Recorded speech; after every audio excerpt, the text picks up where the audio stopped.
Get ready to learn with us on Bass University Live.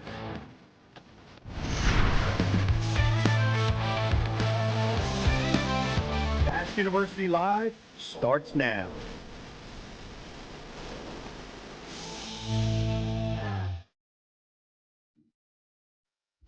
Welcome to Bass University Live.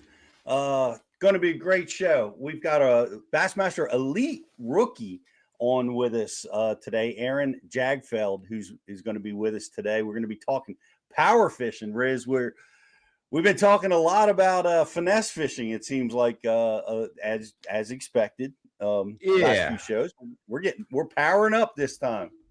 Yeah.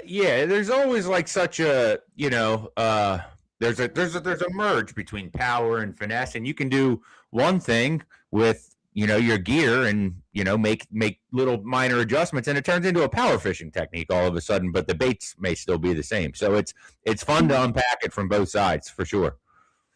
And looking forward to talking to Aaron.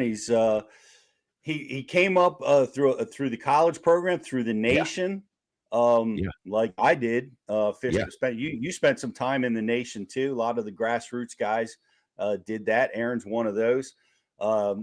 Also, we're going to be talking a little bit about one of our favorite things to talk about, which is smallmouth fishing. He's from up there, Lake St. Clair, Lake Michigan area. So we're going to be diving into that a little bit today too. So very, very cool. Riz, I just got to give the U.S. hockey team props. Oh yeah, what an amazing win, man! Did you get to look at that? I didn't get to watch the game, but I've obviously now followed along and seen a lot of the highlights, and I've absorbed some of the USA hockey team as far as what social media can give you, and so cool. So freaking cool, man. And shout out to the goalie, Connor. I'm gonna have a tough time with last name. Hellebuck, I think is how it's pronounced. Hellebuck had a largemouth bass airbrushed onto the side of his goalie mask. So that is the most bad to the bone. USA, let's go. It was cool to see. USA hockey and bass fishing. Yes. What a great combination. Our own Justin Harant spent most of his youth playing hockey at a variety of levels. So big moment for him. We were talking about the game, and just an amazing overtime goal. Tremendous work at the net from the goalie that you just mentioned. And just really cool stuff, man. Congrats to all the U.S. Olympians. We just wrapped that up, and that was fun to watch. And super positive note. But on the other side of things, I want to bring it up, and we'll probably dive into a little bit more. There's been a big release of raw sewage, really, wastewater into the Potomac River. 300 million gallons. An infrastructure problem. The pipes failed. And before they could stop it, we lost quite a bit of wastewater into the Potomac. But there's going to be some potential algae blooms. I don't know. It was like 5 miles up from DC, so the Potomac is huge. There's going to be a lot of dilution. The tides will flush it in, flush it out. The fishery, I think, overwhelmingly will survive as it goes through this process that it has to go through, just with the tides coming in and the current pushing it out. That was a pretty big deal. Another big deal on a very, very positive side is Pake South. Want to give him props. Broke the record at Rayburn. We had Pake on the podcast talking about targeting big fish. Want to invite you guys to go check that out on our, you can check that out on YouTube, wherever you get your podcast. Go back and check that out. That was just a couple weeks ago. And here he goes and wins the tournament. And Rich, I'm excited. We're releasing. We worked with Pake. He came and we ID'd. You did. You and Lee Livesey brought Pake attention. He's a killer. and wins tournaments, wins a lot, and you brought him to the Bass University class. Yeah, it's gonna be great to release Pake's seminar this week. You know, I enjoy reviewing all of our seminars, but this one hit a little bit different because he's talking jerk baits, he's talking FFS, he's talking about stuff that we are getting ready to do around the house right now, and so it was a it was a really enjoyable one. I mean, Pake's got a great head on his shoulders, and he can absolutely catch him. He's pretty much been catching him since he could walk, and so it's no surprise to see him win. He's squared away. It's a good one. Yeah, it was, and his jerkbait seminar is going to be released Thursday. Excited to have that. We're going to be probably talking about that a little bit today. Such a powerful technique and it's very complex. It really is. Jay Fresh is with us from Michigan. I know we got your Michigan boy here with us, Aaron. So that'll be fun to be talking to him. And yes, we will be at the Classic. And what's up, Mr. Cowan? Good to have you with us, buddy. And I mean, I wasn't gonna put it on there because he's squidding, but whatever. Throw it on there. Come on, Pete. We better. Ain't squids. Give us bunker at least. Give us like live shad or something. Not squids. Hey, we'll take it. Does Keith's the man in the grass come the summertime, and look forward to competing against him this year. I finally have Jake interested in fishing grass this year, so we're coming after you, Keith. That's good. All right. I know.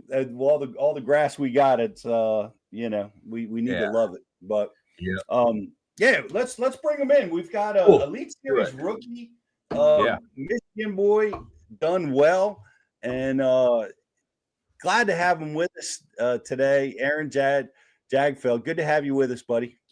Yeah, really appreciate it, guys. Excited to be here. Excited to be on here.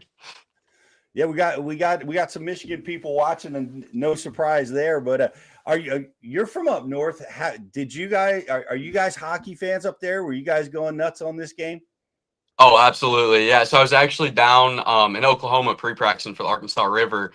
That game would have been Sunday morning, and I didn't get on the water till that game was over. I was sitting at the boat ramp watching it on my phone before I got on the water. So yeah, huge hockey fans, huge Red Wings fans. So excited to see Larkin win the gold medal. And with Connor, I'm pretty good friends with his brother Chris, because Chris is from this area. He lives about a half hour from me. So we fish team tournaments against Connor and Chris in the summer. Connor's always jumping in the cash for basses and fishing out in St. Clair and stuff like that. So it's awesome to see him get that done, and all the boys on that hockey team.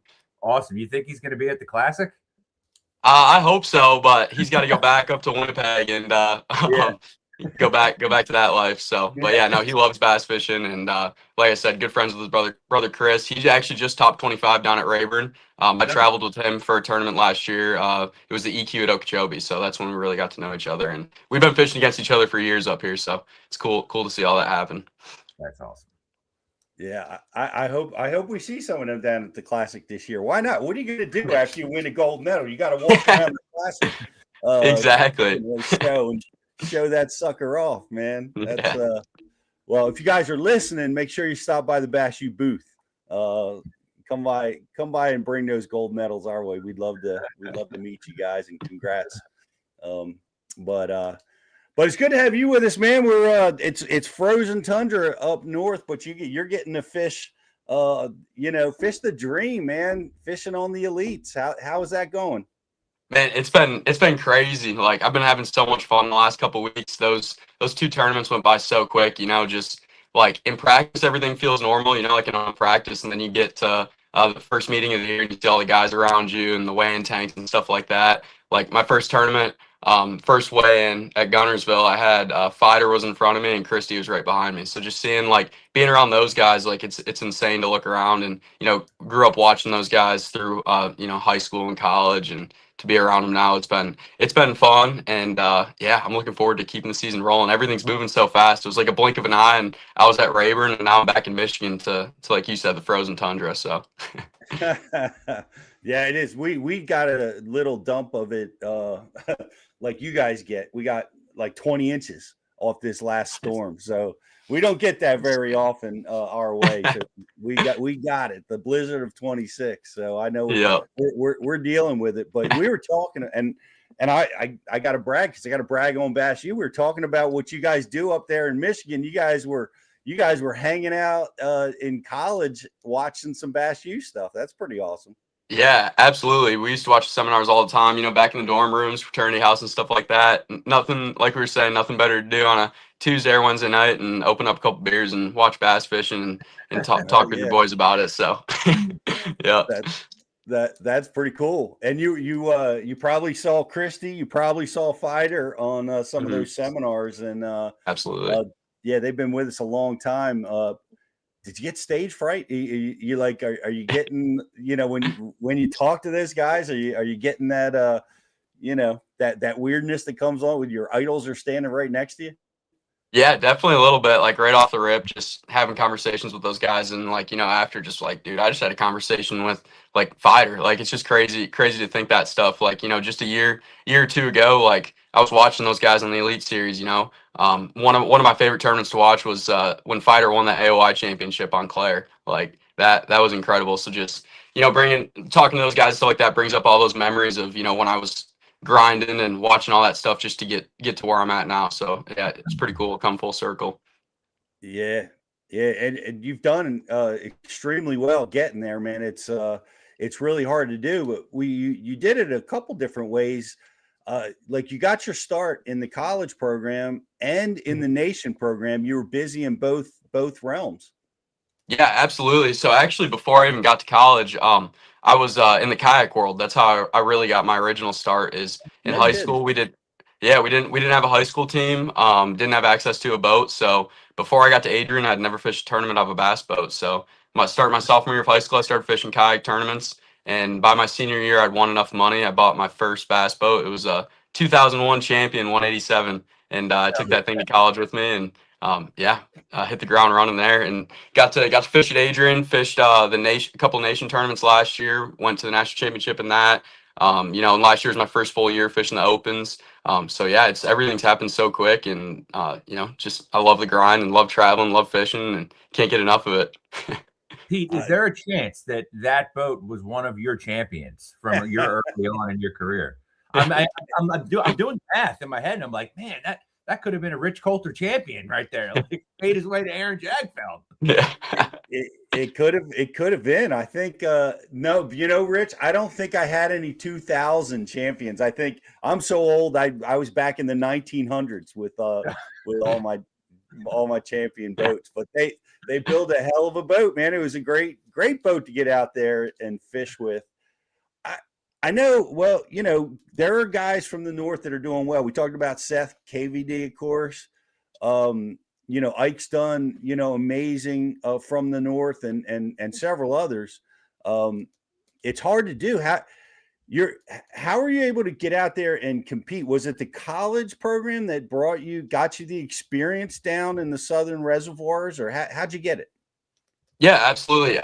Yeah, the opportunity with college fishing, we go so many places, and honestly, like there wasn't many repeats in college. Like we might have back-to-back years where, we go to Kentucky Lake or something like that, but it always seemed like they had a very diverse schedule, and we were going to a ton of different places every year. And I got to see, 3 to 6 new lakes south of Kentucky every single year. So that, and then just being around a really good group of guys in college, like we had. So many different guys from different areas. There was guys from Wisconsin, Southern Illinois, Indiana, Ohio River. So I got to be around some guys that are just like truly incredible on their home lakes, and got to learn from, one of my best friends in college lived on Mississippi River. So best frog fisherman I've ever been in the boat with, and got to take so much from that. Friends that live on the Ohio River, best flippers that I've ever been in the boat with. So, just getting around those guys and talking to them and learning and soaking in all that information through college really, kind of gave me that edge, and gave all of us the edge throughout college, and made that learning curve a lot shorter. Man, that's I see it a lot. I'm looking around at a lot of colleges right now, and that information transfer is powerful in college, and it's happening very, very fast. Is Adrian? Does it have a big team there? What's the team like? Yeah, no. So when I got there, we had I think 32 guys, and I think they're in the 20s still now. So I know Coach Borton likes to keep that number, mid high 20s. So then, yeah, it really does. I mean, I'd call that a pretty good sized college team. I mean, now some of the schools have 80 guys on the team, but yeah, no, it was definitely good to have that many guys on the team just to keep things diverse and get to learn from everybody else. That's it's a tremendous opportunity for guys that get a chance to fish in that program, and it's great that you guys are you got that exposure and that experience traveling around. That had to help a lot when you got to the opens. Yeah, 100%. I mean, I can't even imagine myself at 18 years old rolling out with my Phoenix and getting 4 hours away from home and blowing a wheel bearing or blowing a tire and stuff like that. And that learning curve right off the rip would have been crazy. So, we had a lot of that stuff go on, traveling for college and stuff like that. But, you got a group of guys there. You got 8 to 16 guys that you're traveling with, so everybody kind of gets to tackle that problem together, and that whole learning curve. And then the side of planning and stuff like that, like this year booking our own Airbnbs and setting up, actually having to make a calendar to figure out when I got to be to all these different places. That was something that was a learning curve in college, and just staying on top of everything like that. So definitely, it made transitioning into the opens. I wasn't as green as I would have been if I was doing it right out of high school. So all that stuff goes into it for sure. Yeah, no kidding. I mean, people don't think about it. Man, you got bearings, flat tires. You got to learn get about electronics. You got to be able to manage, a lot of different mechanical stuff. But having a 2001 champion, it throws you right into the fire. Yeah, 100%. She definitely went through a beating those first couple of years in college, and yeah, saw a lot of miles and a lot of wheel bearings and tires. That's for sure. I know. We've all been down that road, so it's part of the game. They don't put an asterisk next to your name and say, "Oh, you broke down on the way to the launch ramp or on the water." You gotta learn to fix that stuff on the fly. So that's a really good experience. We always had in my club. We always had a wrench turner. And we had an electrician and a wrench turner in my club, and I couldn't have survived without them. Did you have go-to guys like that in your on your college team? For sure. Actually, one of my roommates, my last 2 years of college, Derek Rodriguez, he's like one of those guys that can just fix anything. So, traveling, you break down and that dude is on it instantly. Like, I can change a wheel bearing and do all that, but he was like one of those guys where it was like, dude, just let me do it. Like, I got this. We're going to be back on the road in 10 to 15 minutes. I was like, that's fair. Because if I do it, it's probably going to be a couple of YouTube videos and sitting here for an hour and figuring out, so definitely had a couple of those guys on the team that were on top of things. And like I said, got to learn from them. So, if I do run into that issue nowadays, I can take care of it myself and get back on the road. So it's so awesome. They come alive, those guys. I love it. Like when I have a breakdown, I get pissed and frustrated and spun out. Those guys are like, finally, we have something to work on, They get fired up. They're right on it, ready to go. But by the time you blow your tire there, you got the tools sitting right next to it, and they're ready to get after it. Yeah. Riz, you're one of those guys. No, I'm a problem solver, but I'm not the one that necessarily has all the skills to do it. But we'll wrangle the team. We'll get people in line to do it. That's for dang sure. But yeah, you gotta love the problem solvers, and the guys that can fix your stuff. They're the real MVPs. It's funny we're talking about this because Riley Trainer just jumped on the message board with us right now, and Riley Trainer fixed my boat 5 years ago. He was probably like 13 years old, and I blew one of my steering cables launching the boat, and I was like panicked. I was trying to get it fixed, and I lost half my tournament day, and I went out, and it was a club tournament, caught the biggest fish of the year, caught a 6.8 on the flats, and that was a $2,000 fish for that club season. So big shout out to Riley Trainer for doing exactly what we're talking about like 5 years ago on my 01 Triton. Love that. Love that. I don't love that when I was talking about my old champions, the horse and buggy days. I don't appreciate that comment, but it's true. Unfortunately, but we're talking about your group. Like, you're an Elite Series rookie. Who's your group? Did you hook up with somebody? Or you have travel partners? You going solo? Yeah, so I'm rolling with Sam Hagee and Matt Messer this year. So it's kind of a cool dynamic because we all fished college during the same time. Sam and I are the same age.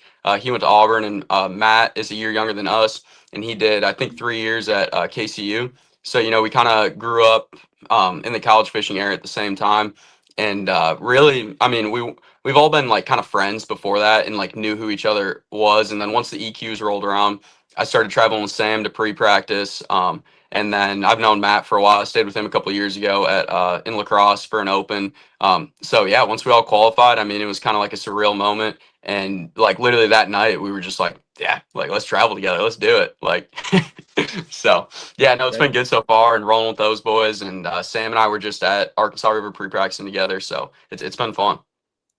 That's very cool. Are you guys exchanging information? Are you doing like the Corey and Chris Johnston, where you're sharing everything, or how are you guys doing that part? Yeah, we're sharing everything. We went into the season and wanted to work together because we knew, you put three minds together and everybody's open and just talks about it. We can break down a body of water a lot quicker. And so that's what we're doing.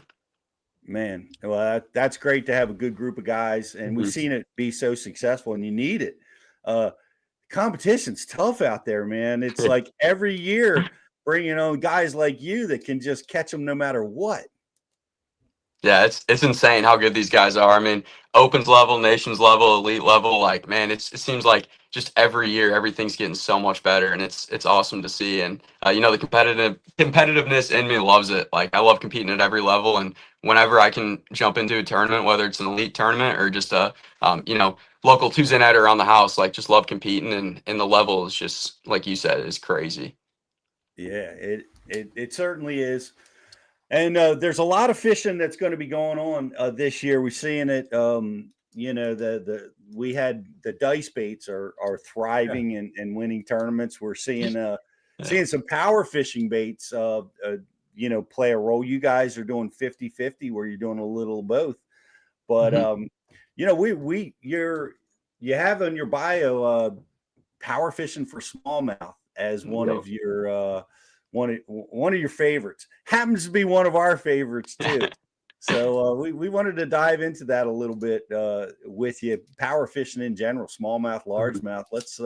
Let's power it up. But everybody's scoping, everybody's drop shotting for smallmouth, and you love the power fish for them. I do too, man. What's your go-to? What's your favorite way to get after it?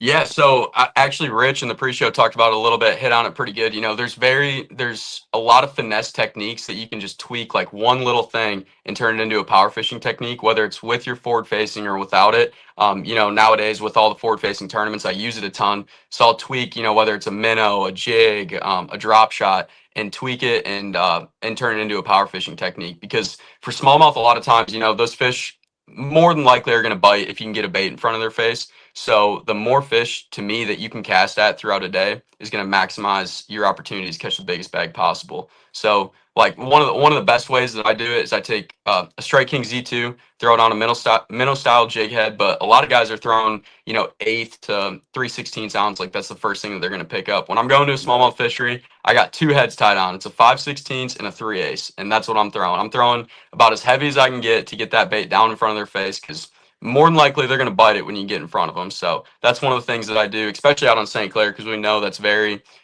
forward facing. Those fish don't have anywhere to hide. So I'm going to be using a lot heavier baits. Same thing when it goes to a drop shot. I'm throwing a 3/8 ounce, 1/2 ounce drop shot to get that bait down there and get those fish to see it. So I can hit as many fish as possible. And the smallmouth are swimming super fast. So just getting it in front of them can always be an issue too. So when you're throwing that heavier stuff, that you can hit that fish almost first cast every time. That makes a lot of sense. And the rate of descent a lot of times with the heavier weights is something that triggers. Did you happen to see? I'm sure you did watch Trey McKinney work his minnow on the St. Clair tournament that he won. Yep. That was pretty aggressive, pretty radical. We hadn't really seen that on live before. Are you familiar with that? Like, what was your take on that? Absolutely. That's basically exactly what you saw in live is exactly how I throw a minnow for smallmouth. You know, I don't know exactly what size head he was throwing.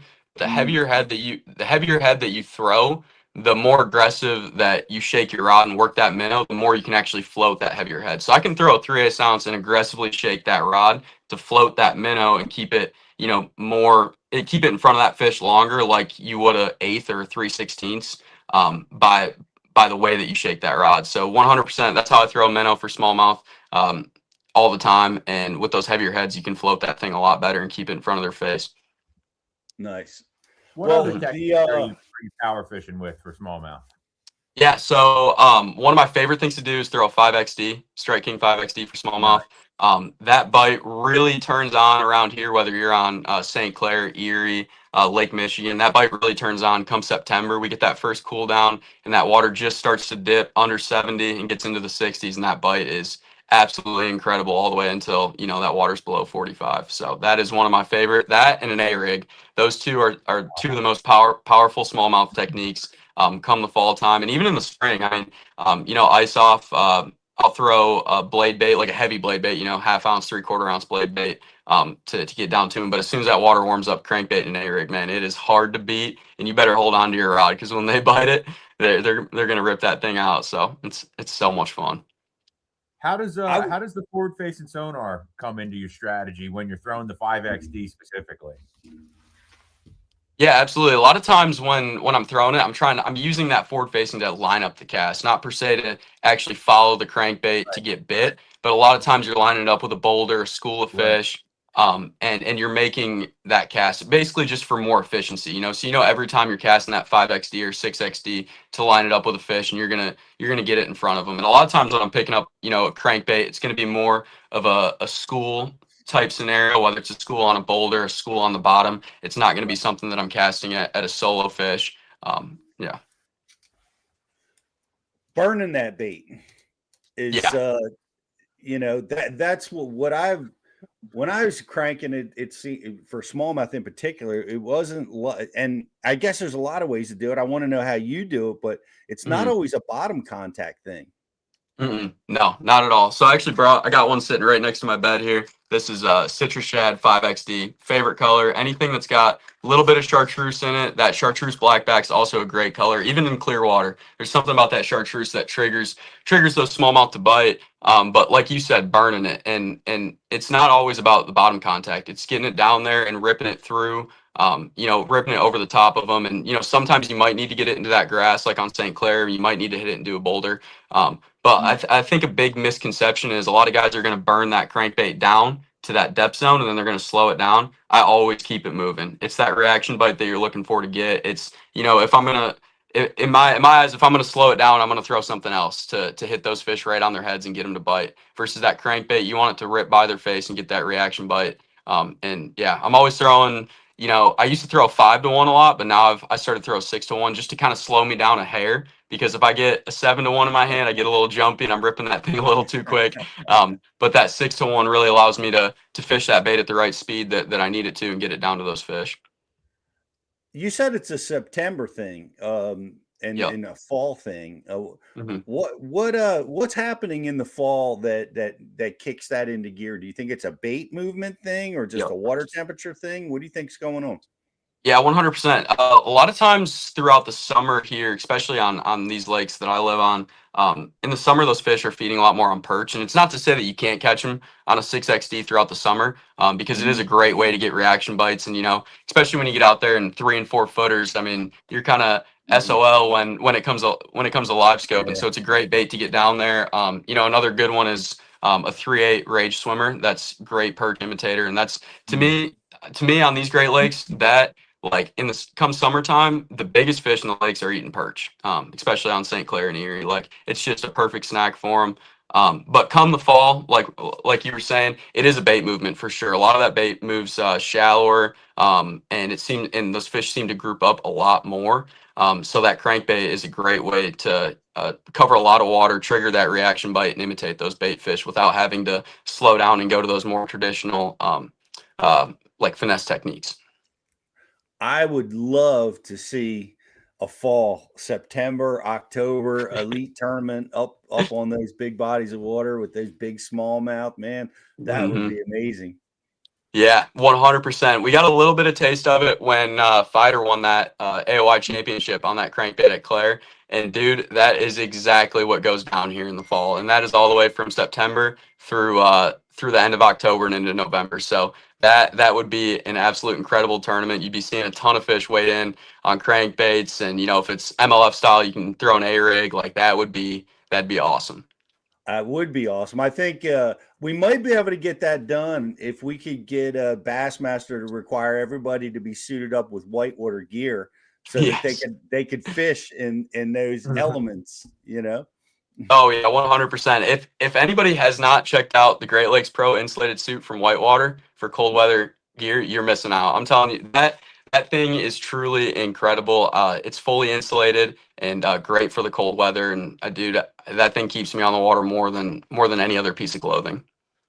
And you need it. You need it in those conditions. It's the wind hammers in October and the waves get huge. You get a lot of splash coming up from and anybody that's fished the big reservoirs, whether it's Okeechobee or even Rayburn, even down south.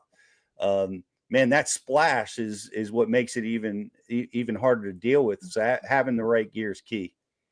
100%. Being prepared for those conditions and being ready to go, especially for a full week of a tournament. I mean, shoot, even Champlain in the EQs last year, like those are cold mornings, mid 40 degrees, and it was blowing the whole time we were there. So just being in the right gear and being prepared for that stuff to be able to keep yourself comfortable for a 12-hour day. Because I mean, anybody can be comfortable for the first couple hours, but it's really that last like 6 hours of the tournament day or practice that really count. And that, if you're not comfortable, your hands are getting cold, your feet are getting cold, it gets to your head and you're not fishing clean. And so just being prepared for that stuff is definitely the way to go. It shuts you down, man. Your core starts getting cold, you're out of the game, man. 100%. It's a fact. So that's good. So I would love to see it, though. I would love to see a big, northern. I would love to see two things for the tournament trail, and I need you guys, the tournament trails, to listen to me. They never do, but I want them to go up in the pre-spawn. I want to see some pre-spawn tournaments up north, and I want to see some stuff deeper into the fall. Be really interesting stuff that we haven't seen on television before, and some unique ways to catch them. Some really amazing power fishing techniques would shine, during that scenario for sure. 100%. I think it would get rid of a lot of that like traditional finesse fishing stuff that you see up here in the summer. Nowadays it's a minnow and a drop shot and stuff like that. And I think it'd be, come September, even early in the spring, like you said, just watching those guys blast smallmouth on traditional power fishing stuff would be awesome. Yeah, it would be awesome. If you had to pick, like a lot of guys watching this might want a vacation for smallmouth, want a vacation up in St. Clair area. What's the best time of year to get up there and have fun blasting these big ones? Yeah, I mean, traditionally, a lot of guys think about the spring and April. I mean, that's a great time to come up here. That water's in, the high 40s, mid 50s. Majority of those fish are starting to move shallow. But my favorite time of year is October. Now, the hardest part about picking a trip in October is the wind in the fall on the Great Lakes.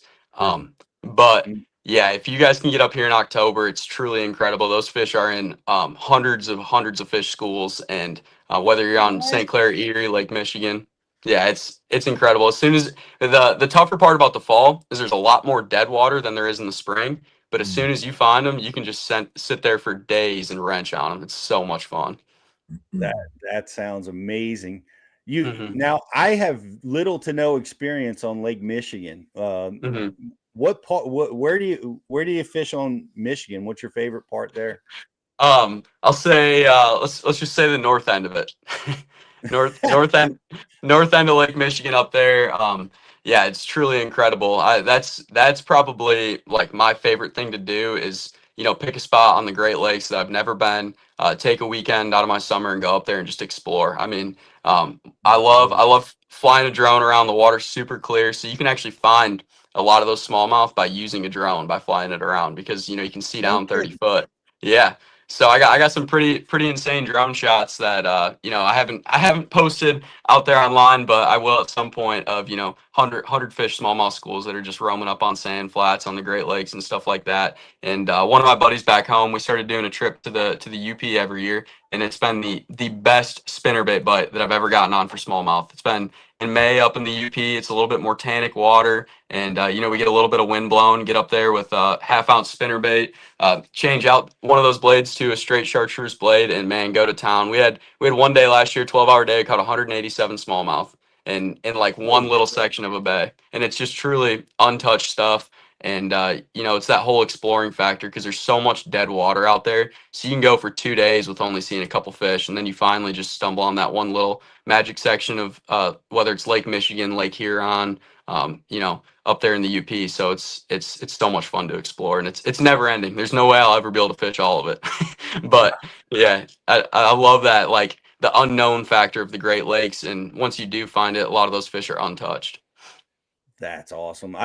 I had talked to some guys that like to fish Lake Superior. I didn't even think Lake Superior had smallmouth, but apparently that has on the South Shore. There's a really strong, smallmouth population that lives there too. So that's your next trip, Aaron. Yeah.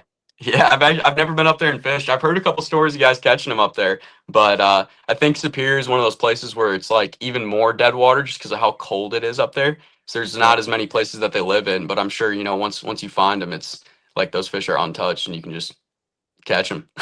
Yeah.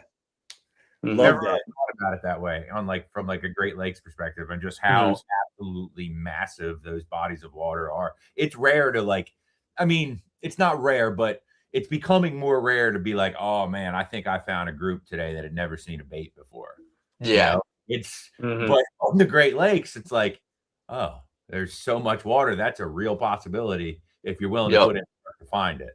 Exactly. And that's the coolest part. And that's what drives me, whether, even on Erie, there's so much stuff that just doesn't get explored, whether it's the deep shoals out in the middle of the lake, you going 50 miles down the North Shore to stuff that guys just won't run their boat to. Like that kind of stuff is what drives me on the Great Lakes and makes me keep going out there looking for new stuff. Yeah, there's a lot of interesting things there too. One of the I've never explored a lot of the Canadian shoreline on Ontario or Lake Erie. I know we fish a lot of tournaments there, but there's a lot of water there that we just never touched that would look so much fun to explore, just like you're talking about, Yeah. And I mean, the hardest part about it is just getting the days to get out there, just being, you get a 10-mile-an-hour wind and you're going to want to think twice about running 40 miles, but that's serious. Anything over 10 miles an hour that's no fun. That's no fun on the big water. Yeah. But the drone use is amazing. To find smallmouth. Are you had you dove into that and pre-fishing for the elites or any of the opens, or have you used a drone during pre-practice? Are you allowed No, I don't. You're not. I know you're not allowed to use it for that factor. You can use it for like filming factor and stuff like that in pre-practice before the off limits and stuff like that to film yourself. But no, I haven't used it. I don't think there's very many times that it would play. And actually, I accidentally stumbled on that usage of it last year. We were doing some filming in the UP, and I just wanted to get some drone shots of the boat and stuff like that because the sun was setting.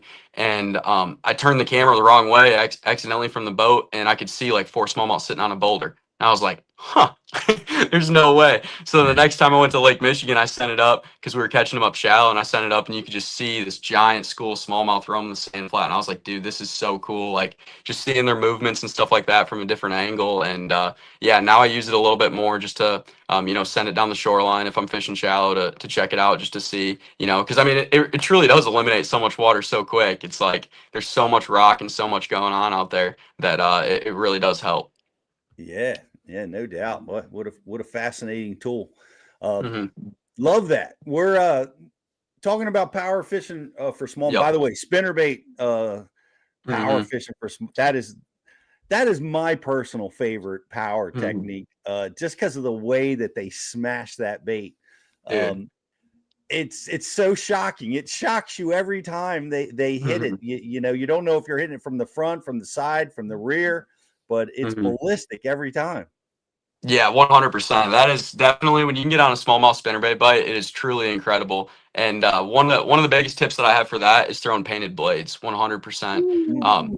Yeah, that's something that's a big deal to me. And you know, I really noticed that difference 2 years ago. I was fishing in the St. Clair River and throwing just you know, standard half-ounce Strike King spinnerbait, and I was throwing I think they were double silver blades, and I had a lot of fish that I could see with my eyes actually come up and tail it and not bite it. And I swapped it out. I started throwing a chartreuse painted blade on top, and the first fish that I saw absolutely crushed it. And it's something about that little bit different, that flash, that really gets those fish triggered into biting. So now my go-to is I throw a double willow. The bottom willow, I'll throw a painted white blade, and then on top, I'll throw a painted chartreuse blade. Nice. Well, I'm working on you know, what I've experienced with it. I'm trying to develop a strategy with it, but the painted blade, and it's kind of opposite for me, but the painted blades in the sunshine, surprisingly for smallies, really are a big deal. And the metallic blades in the clouds and the rain seem to be more now that's just some fishing that I've experienced in the last couple of years. It seems like that makes a big difference. I didn't know if you had experimented with that. Are you always with painted blades? Have you made a change under the conditions?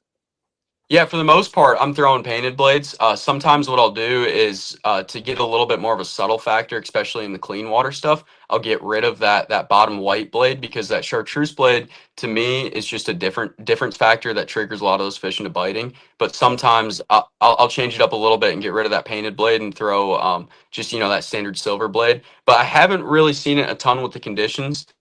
You know, most of the time when I'm out there doing like that clear water smallmouth stuff, I'm trying to pick those days that are sunny where I can see relatively calm. You know, and you know, some of my best days are when it's sunny and you get that light wind, you know, 6-inch to a foot chop, and you get that little bit of disturbance in the water. And so those are the days that I'm really targeting. Yeah, it doesn't make any sense, guys. You're out there in the bluebird sunshine, and you're grabbing for a chartreuse blade that looks like it's this big in the water. You know? Yep. And that's what they want in the sunshine. The smallmouths are crazy little critters. 100%. Another technique that I think for that stuff, you know, we're talking about shallow power fishing smallmouth that really gets overlooked, is throwing big swim baits. Strike King's got one. I got one right here. It's the final copy. 6-inch swim bait, something that has a ton of drawing power, whether it's for smallmouth or largemouth. But you're fishing those big, expansive flats, and you know, whether I'd say, you know, it really depends on the day. Like the best conditions for it are those sunny days that got a little bit of chop on the water. A lot of times those fish will bite, but just trying to draw those fish out with something that they're going to come look at to let you know that they're there. That is one of my baits that I'm always going to have tied on when I'm shallow power fishing for smallmouth. Love it. The big swim baits. These smallmouths they're amazing critters, guys. If you ever get a chance, if you've never fished for them, you got to get up there and go for it. It's fantastic. The area you live in has fantastic largemouth fishing too. In especially the UP, bunch of different places. What are some of your favorite power techniques when you're largemouth fishing? Yeah, so the springtime is really the best time, like when it excels for that shallow power fishing stuff. Before we move into the summer, a lot of those fish push out deep. You know, I grew up, one of my first baits that I caught a bass on was a Strike King red eye shad. So I got that one close, near and dear to my heart. That is one of my favorite baits to throw. Used to walk ponds with that and just blast them on it. But nowadays I've really transitioned over to the bladed jig. Love throwing the thunder cricket in the grass, and the one that probably excels the most around here is skipping docks. Strike King skipping jig, 3/8 ounce. That is my favorite thing to do. Launch the boat, don't even start the big motor, put the troll motor in the water, and just go and skip every single dock in that lake. Like that is my favorite thing to do. I love dock fishing. I don't understand people that don't like to fish docks, man. Yeah. It's so much fun, man. no matter where you go. The cool thing about it is from Florida to Maine to Michigan, there are fish on docks. Oh yeah, 100%. And I mean, it's just I like the factor of it's something to cast at, versus all of our lakes around here have grass, so it's a good change up versus just chucking and winding and waiting for that. And versus you have something to actually cast at. You know where those fish are going to be positioned, and they're always on them too. I mean, I'm sure there's certain scenarios throughout the country that they're not on them, but I mean, pretty much it seems like docks almost always play. Always play. Mhm. We would just the recent tournaments, both MLF and the Bassmaster. We saw Yep. Docs play in those tournaments. What do you got coming up? Like we got a bunch of tournaments where no scoping's allowed, and where do you see power fishing playing a big role in the next few tournaments you got coming up? Yeah, for sure. We're going to the Tom Bigby next for the Elite Series. That's Okay. going to be a no scope tournament. I've actually never been there before. That's one of the only ones that I wasn't able to pre-practice this year. But from a lot of the research that I've done and stuff like that, I'm looking forward to it because it looks like just a typical old school river power fishing technique, swim jigging, buzz baiting, that kind of stuff, depending on the weather trend that we got coming.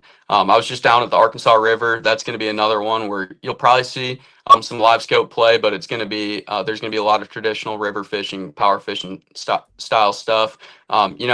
Thinking off the top of my head, really, I think Murray's going to be another one where it's going to be a power fishing, herring spawn type of deal. You're going to see a lot of top water, shallow stuff like that. So I think we got a really good schedule coming up. That's going to be very entertaining to watch, and kind of away from that forward-facing sonar stuff that we've seen so far this year, and it's going to transition into a shallow water beatdown these next couple months. Yeah, that'll be fun to watch.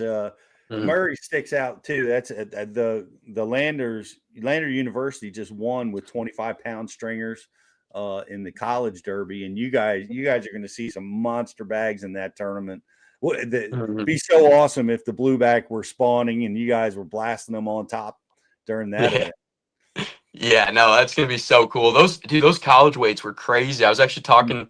I still have a bunch of friends that go to Adrian, and they were, I think after day one, they were in like 43rd with 20 pounds even. Like it was crazy. Murray's been pumping them out. Like it's insane. It is one of those blueback lakes that is largemouth dominated, where most of them seem to be spotted dominated, and Murray's just putting out giants. So it's going to be fun, and you guys should be hitting it pretty darn close to when it's erupting. Mm-hmm. Oh yeah, it's gonna be. I think it's gonna be a good one. Yeah, it should be fun. So yeah, I want to Rich. I don't know if you wanted to dive in. We started talking about jerk baits a little bit in the pre-show, and do you want to you want to take the lead and dive into that? I mean, just tell me where that fits into your playbook there, Aaron, with your power fishing strategies and how you're working a jerk bait into that, and how you're incorporating it with scope, and just kind of maybe walk us through that a little bit.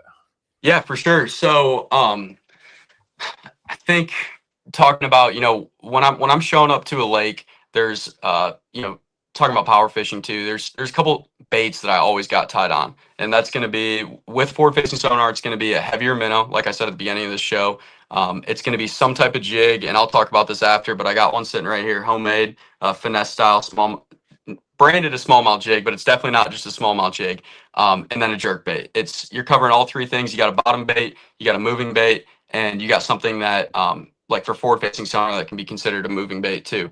But that jerk bait is a huge player, super efficient, whether you're using it with forward facing sonar or not, and you're just panning live scope up towards the bank, and you can see something, and you don't have to keep your eyes on it the whole time that you're fishing it, and you can actually be working it and still be looking around for other fish. So it's something that I always have tied on, and I'm going to be running it all year long. It's a very preconceived notion. I've heard Kevin talk about it on your guys' Bass U shows before. It's very effective going through the summer and into the fall and stuff like that. But yeah, I mean, most of the time I'm using it more bank style stuff versus I know a lot of guys or very traditionally it's fished over like grass, structure, and stuff like that, which I do use it too, but I think that there's some other baits that are a little more effective with forward facing sonar, just for efficiency, because you got to cast it out there, you got to get it down to them, have them follow it, versus just you can dot them up with a minnow or a dice style bait and get it right down there to them. But I use it a lot more for the drawing power type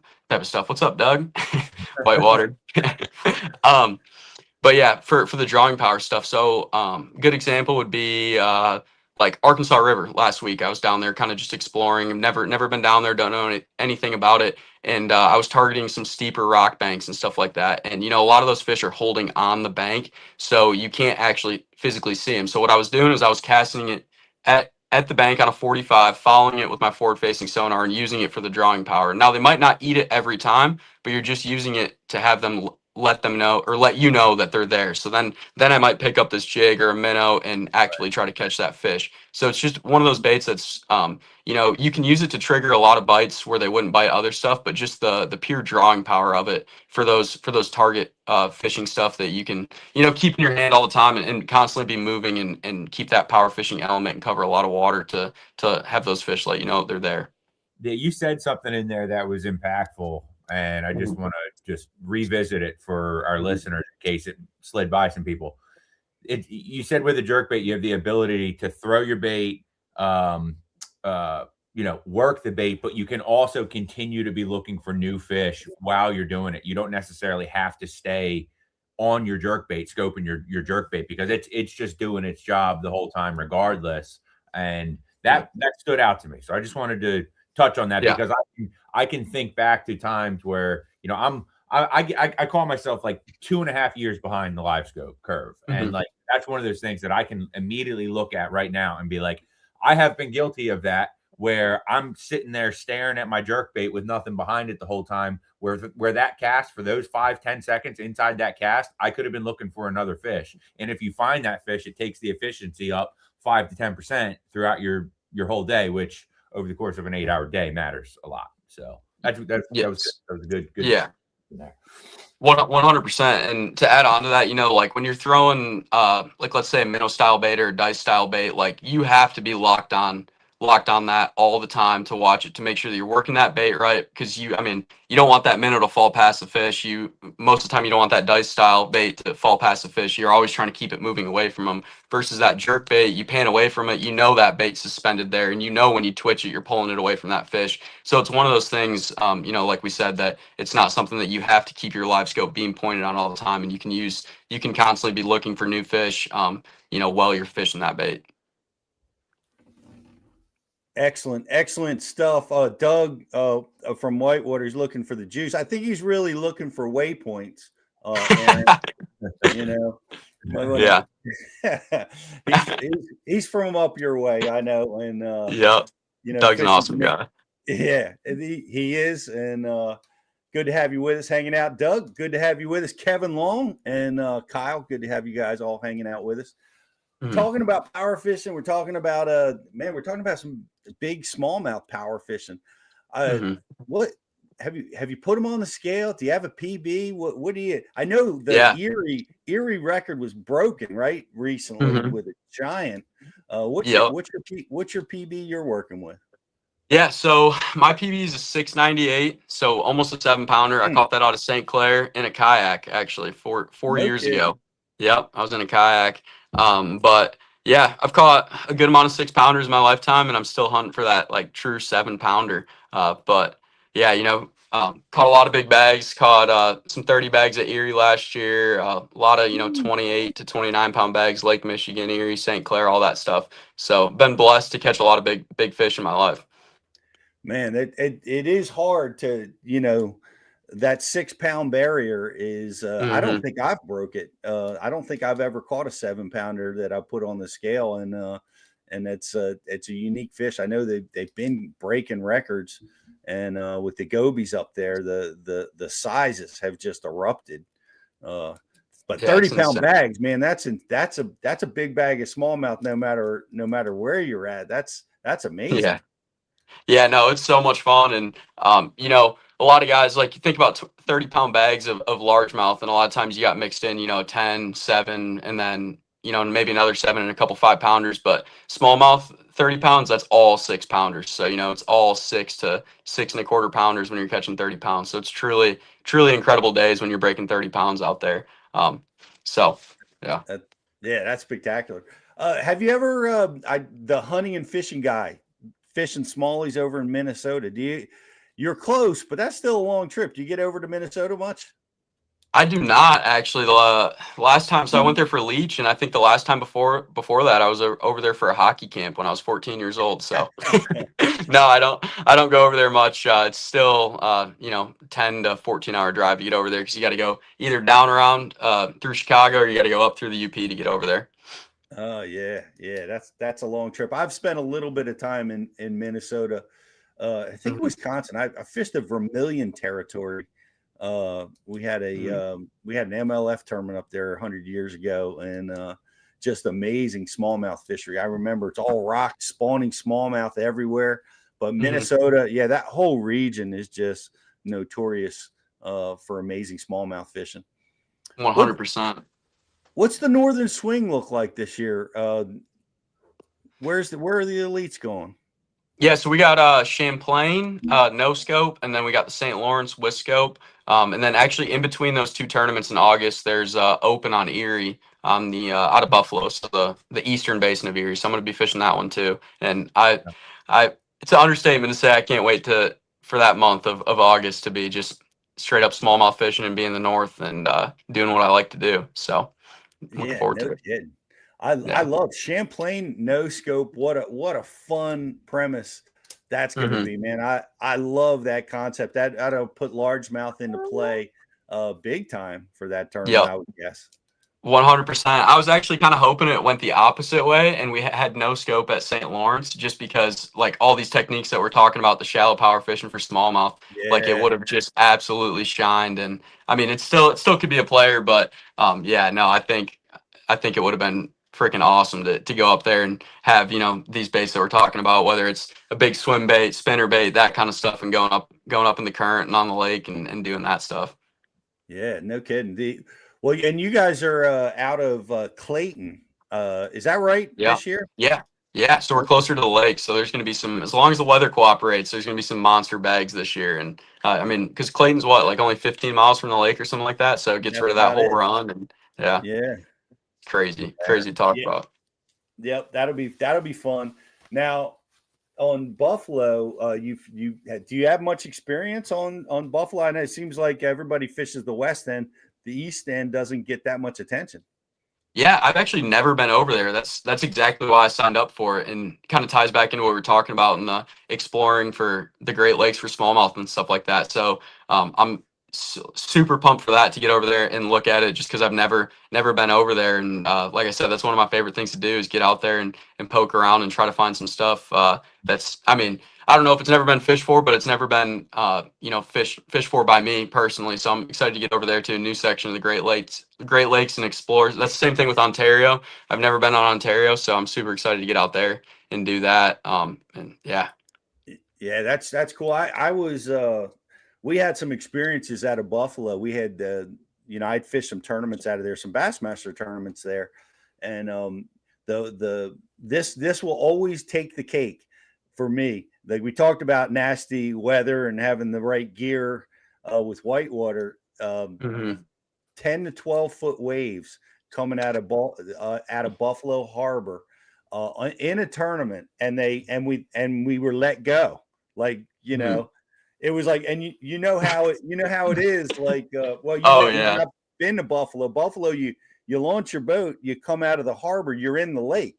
Like there's no river. You know what I mean? It's just like you're coming through the riprap causeway in the 12-foot waves. It's absolutely insane. It's insane with big water, because it comes, the way it's the southwest wind kind of stacks those waves on the eastern shore. But when I pre-fished for that tournament, I swung up there and I got a calm day. And long before the tournament was coming, it was a pre-spawn. And I'm like, let me just go look at the eastern basin. Never been here. And I caught 100 smallmouth Never put my boat on the water before. I caught 100 smallmouth that day. Just a fun place to fish, full of just big numbers. Like it seems like the Western Basin's got the size, and the Eastern Basin, it has size too, but it's got numbers out the yin yang up there. You guys ought to have fun. Yeah, I'm looking forward to it. It's gonna be an awesome one. And like you said, with the big waves and stuff like that, it's probably one of those ones where you can look at the calendar and be like, all right, this might not be a full 3-day tournament just because of the Great Lakes. But yeah, no, I'm excited for it. Well, I think they had talked about it then, and you guys might face this because you do have the break wall. You got like a 5-mile break wall. I don't know if it's that long, but a long break wall that protects the harbor there. And you can, I think, get into the Niagara River, okay, and be protected without having to run the big water to get there. So they were talking about like limiting the tournament to just the river and behind the break wall, but we'll see. But yeah. It's the waves are huge, and the good news is that they roll up in that part. By the time the waves get there, they're just big giant mountains, and you just drive your boat over them. So no problem. That's 12. Yeah. Yeah, 12-footer, no coming up and seeing the stars when you're coming off the top of it, like no problem. Dude, no, but yeah, those big rollers are way better to run. I'd rather run a 5-footer on Erie than a 5-footer on Clare. That's for damn sure. Yeah. Yeah. I'll never forget, there was a bunch of us fishing a shoal that's not maybe 10, 15 miles from the harbor, and where you couldn't hold. It's impossible to hold, and so you're forced to drift and move, and we've seen this before, where boats disappear in the troughs, like when you're near a boat, when the waves are real big. But I've never seen anything like this. Like you'd have a whole fleet just disappear out of view, and they're just gone. That's crazy. And then you're coming up on the crest, and that was amazing fish. I don't think anybody will ever fish that way again, because I don't think they'll let the tournaments go. No, probably not. Probably not. We had one out of Sandusky. It was my sophomore year at college. So if anybody's ever been to Sandusky Bay, when you're coming out of there and you turn left to go to Kelly's Island, it's just always a crap show it's just a washing machine of waves through there. Well, it was blowing like 20 to 35 out of the northeast, so straight down the whole lake right into the bay. And we had a small craft advisory for 2 days, and they lifted that at 4 a.m. So as long as there's not a small craft advisory, they're going to send you. So we went out there, and there was like 6 to 8 foot rollers, and dude, I kid you not, the waves were so big that when you were running the troughs and coming up the sides of them, the head of the trolling motor of the boat was digging into the wave. It was insane. Like biggest waves I've ever seen. And same thing, like you said, everybody's running out there in a straight line, and you get out into those waves, and that boat in front of you just disappears for a couple seconds because it gets into the bottom of that trough and you can't see him anymore. Yeah. That's heavy not for the faint of heart, guys. No. That's some big water fishing. We do it differently. We vacation up at 1,000 Islands, and we wait for the wind to lay down before we go. Yeah. Yeah. If it's over 10 miles an hour, we're fishing the river. Yeah. Exactly. A lot of fun to do that, for sure.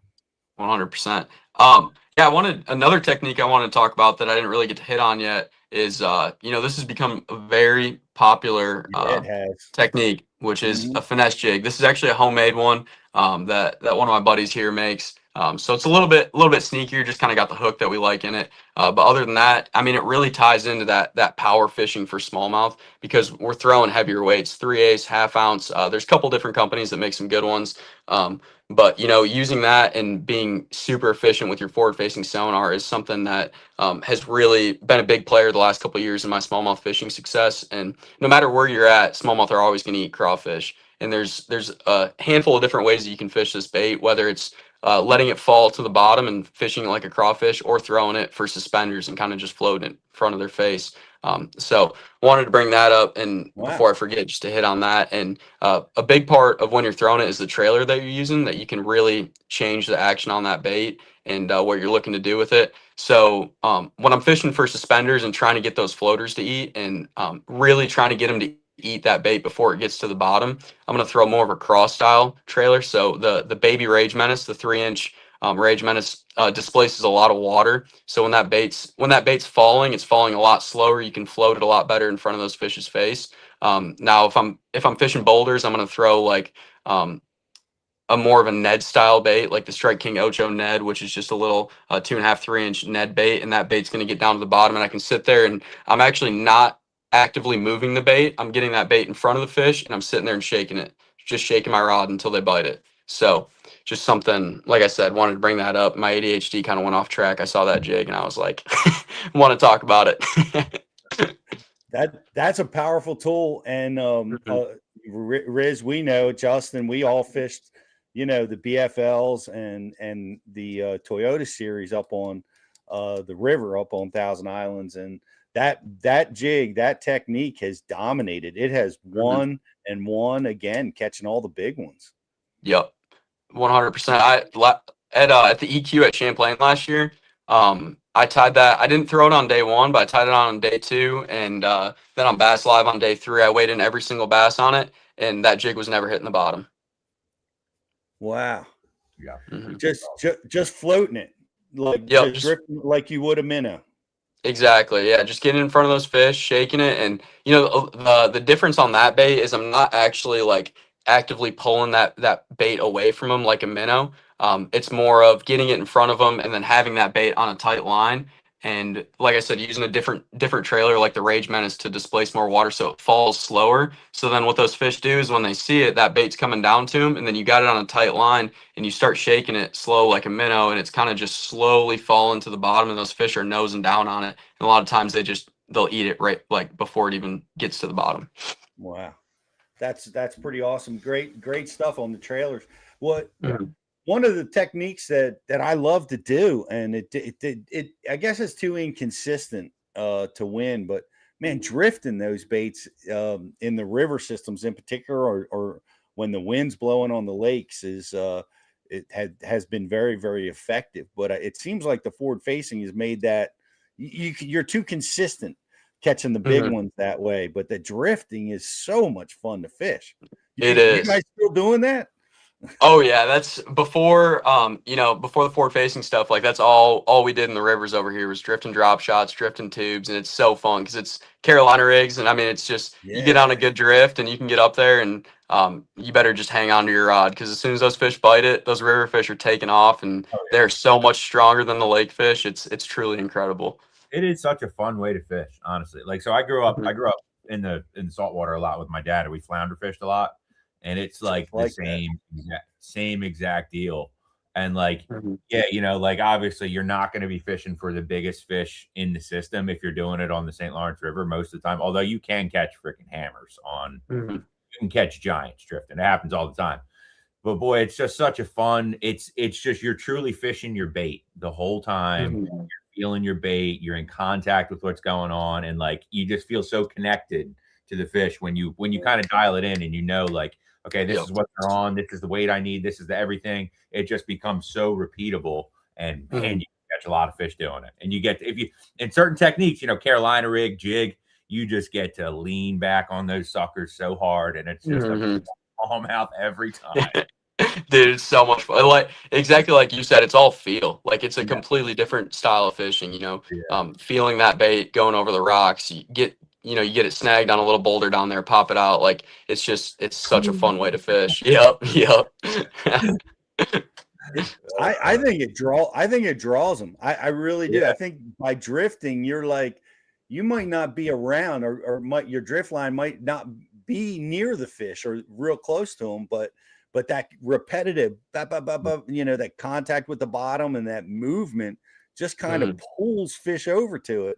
A lot of times, literally, you catch them. You catch lots of them. Underwater cameras taught us that. Yep. The Aquaview taught us that years ago. That, you put that Aquaview down there, you got they're behind. Yep.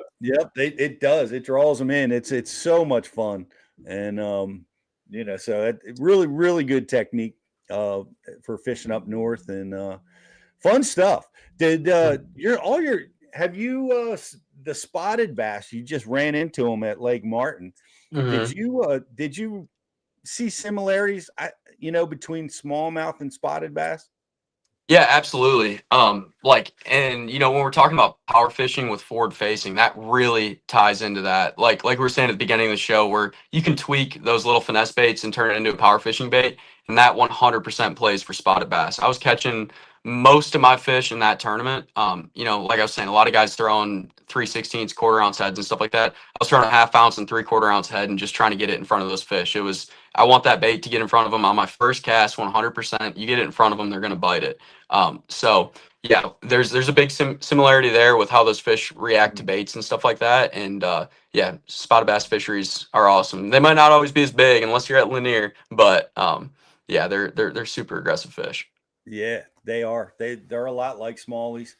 Mm-hmm. And you're going to be fishing around them. You're going to be fishing around some largemouth. We got the northern swing. We look forward to watching you go down that path and seeing how that all plays out. But hey, man, congratulations on making the elites, and want to wish you continued success. Good luck the rest of this season. Thank you, guys. I really appreciate it. Thank you for having me on. It's been fun. Yeah, it's been real fun, and we look forward to having you on again. Like I said, when this northern swing comes up, get some of those blue trophies, man. We'll look forward to talking about it. We'll see you at the classic, and Aaron, I'm looking at Saturday at 10 a.m. if it works for you. We'll touch on that a little bit more. Yeah. Talk about it. Yeah, sounds good to me. Excellent, guys. Go get yourself some cold weather whitewater gear, and get out there and get fishing. Get after some of these big smallmouth. Yeah, that was a really fun conversation. Thanks to Aaron for hopping on with us and giving us a little bit of time. We went pretty long with them, but we have a tendency to do that when we're having fun with the topic that we're talking about. And power fishing for smallmouth is an easy one to kind of get going on. I know it's cabin fever. I know the lakes are all locked up. You're not, but what a fun time to talk about it, because it's going to be. We're going to blink our eyes, Rich, and the water's going to be open, and we're going to be burning spinner baits. That's it. That's it. Slow rolling them first, but burning them eventually. Yeah, burning them eventually. But we're going to take a quick commercial break, guys, and we'll be right back with some more Bass University. We're off the clock to clock more fish, to fill our live wells and empty our coolers, because there's more to explore. The latest Humminbird fish finders work fast, see clearly, and know all the best spots. They fish even smarter paired with the Minn Kota, and break down the water like never before. If you like your plans loose and lines tight, then it's time to explore. Only with Humminbird. Get right to the fight. New Mega Live 2 forward-facing sonar puts you on more fish with an ultra-clear, rock-solid picture of underwater action. Next-gen clarity, next-level fun. Only with Humminbird.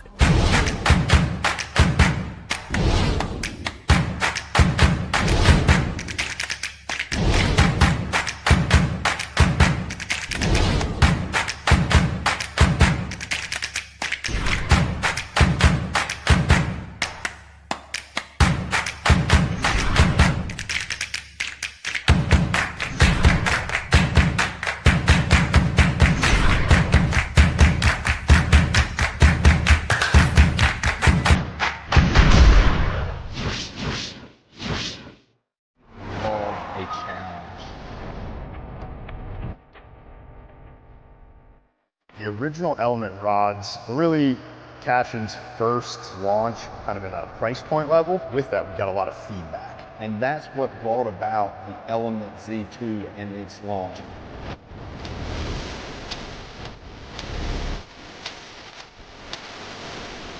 The most affordable American-made rod on the market.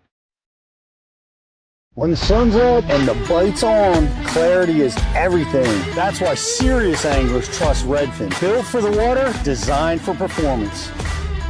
Lightweight frames, crystal clear optics, and rugged durability that stands up to long days on the water. Thanks to Zeiss Repel technology, water, oil, and even sunscreen just slides right off the lenses. Your vision stays crystal clear. See more, fish smarter, and protect your eyes with Redfin. Redfin polarized sunglasses. Comfort, clarity, contrast. Mother Nature may be tough. I'm tougher. I'll take you where chaos is the cost of entry and where the fish are worth the fight. Because the bigger the question marks, the better the quest. At Whitewater Fishing Gear, we build gear for the days that test your commitment. The ones launching before daylight, staying out when the wind picks up, and fishing through conditions most guys avoid. Engineered for protection, mobility, and all-day comfort. Built to perform when conditions turn rough. So you stay focused on the pursuit no matter how the elements shift. Whitewater Fishing Gear, built to brave the waves.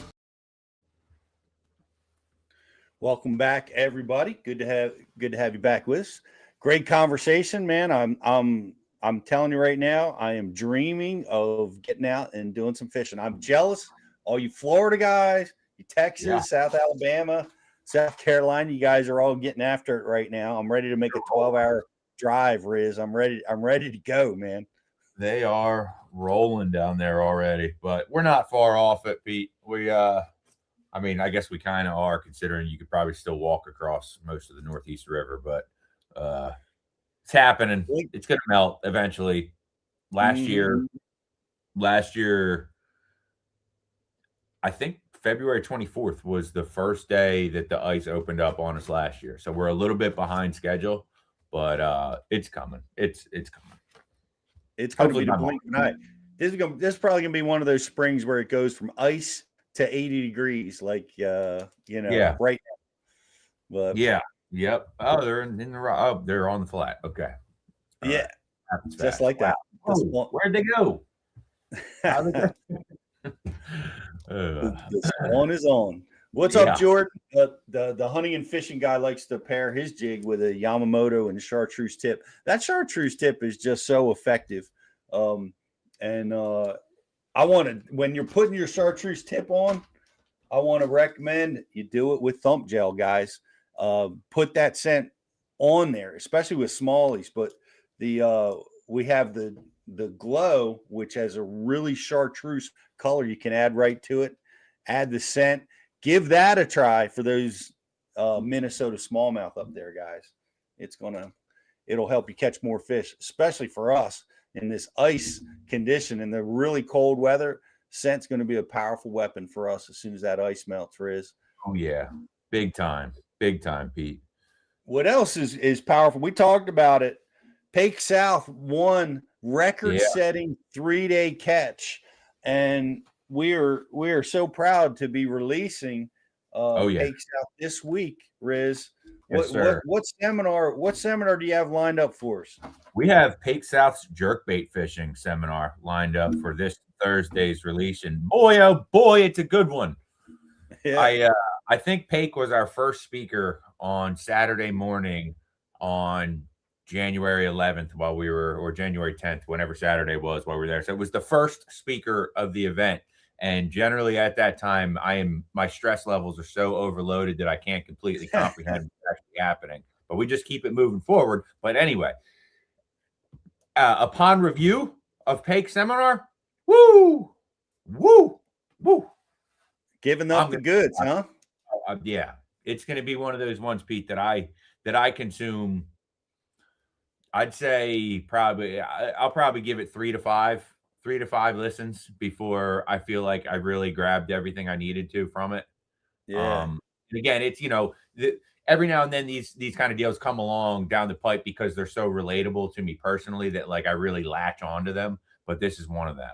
Like it's a good one. It's a good one. And it's he packs it in. And I actually said this. I'm just going to brag on Pake a little bit. I said this after that seminar, after that show, is that he doesn't realize how much he knows yet because he's so young. You get what I'm saying? Like he's he dished things out that he delivered them as, as simple and not super impactful because it's just what he knows. But at such a young age, he's so far beyond where most are. I mean, heck, the kid's been guiding on fork since he was 16 years old. So, it's a good one. It's a good one. Not going to want to miss it. Well, jerkbaits are complex, and there's so many different ways you can go, and it's such a big factor. It's one of those weapons that has thrived in the world of advanced sonar, where some of the other power techniques are a little bit more challenging. That has been winning tournaments since day one. So whether you're using sonar or you're not, it's a powerful tool to trigger strike, and all seasons. Just like we were talking about, that bait is 12 months a year tool, so long as there's not ice. So good getting paid. Shout out to Lee Livesey for bringing them to our attention, and he goes out and wins. We've had some powerful guys in Bass University get the wins already this year, and we're glad to have them as part of the Bass University program, whether it's a podcast or whether it's a seminar. This one's a good one. Yes, absolutely. Absolutely. Have you downloaded the app? Stop what you're doing. If you haven't downloaded the app, I'm going to just go do it. Go do it right now. Go to the App Store and get it. The new Bass U 2.0 is available. Download it right now. iOS, Android. Watch it on your Roku. There it is. There she is. What we really need is we need to get Aaron in his house watching watching Bass U on their Roku on their TV while they're prepping for the next elite tournament. Whereas I know the guys are doing it. We might be able to arrange for that. Let's get that done. I know the boys were watching it there, and we get requests. He's watching in college. We get requests all the time from our speakers because they want to watch each other's seminars because it helps them. And that's the reason why we built it. It's going to help you catch more fish. It's going to give you more confidence. That's right. It's the real deal. We work really hard to bring you the guys that are on the cutting edge, as we just did with Pake South. The guys that are, getting them before they win. So that's what we do at Bass U. So go check it out. Get that sucker downloaded. You're putting the mojo on the Bass U hat, Riz? What do you got going on? I guess so, man. I guess so. It's just my aura, Pete. I need some of that aura. I got to send you my hats. We'll take it. We'll aura you up. I can't even say this. We'll aura you up good at the Classic, Pete. But don't ask me to oil up your back. Just aura up your back. I'll save that for Stefan. Shout out to Stefan Walden. Look forward to I got one while we're on the shout outs. I got one more for our sub of the week. I want to grab it because I had to pull it in and I don't want to forget about this. Jared Fantini. There he is. Mr. Bass Tech Sonar rocking the Bass U hat with a big old bass, 6.5 pounder. Dude, I wonder if that lake is still open. I know he fishes. I can't imagine there's not. It's open, but I think he said they're ice fishing still on the club lake. So okay, that makes sense. Doesn't surprise me because, like I said, the morning check of the Northeast River from the Anchor Marina parking lot still looks like there's walkable ice all over our river. So okay, can't imagine the northern stuff is loosened up yet. But no, not yet. Not yet. It's coming. The thaw is coming. It's coming. We just got to keep believing. Coming soon. I want to give a shout out to Mike Reed. Alabama Mike Reed's going to be with us at the Classic this year. Come by and see us. Look forward to seeing you, Mike. And come by and see us at the Classic booth. We'll give you some more details on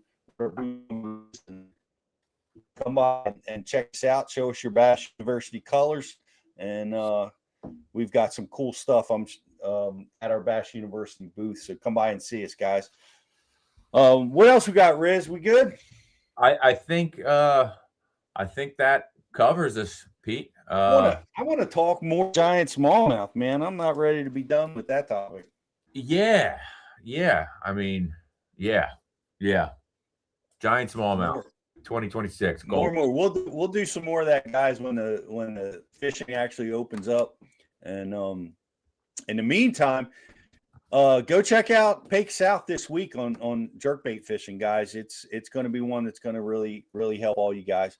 Thank you, Jocelyn and Justin and Jeff. Thank all you guys for what you do for Bass University. Thanks to all the subscribers. Thanks to Aaron for being with us as a great guest today on Bass U, and we'll be back next week with another episode of Bass University Live.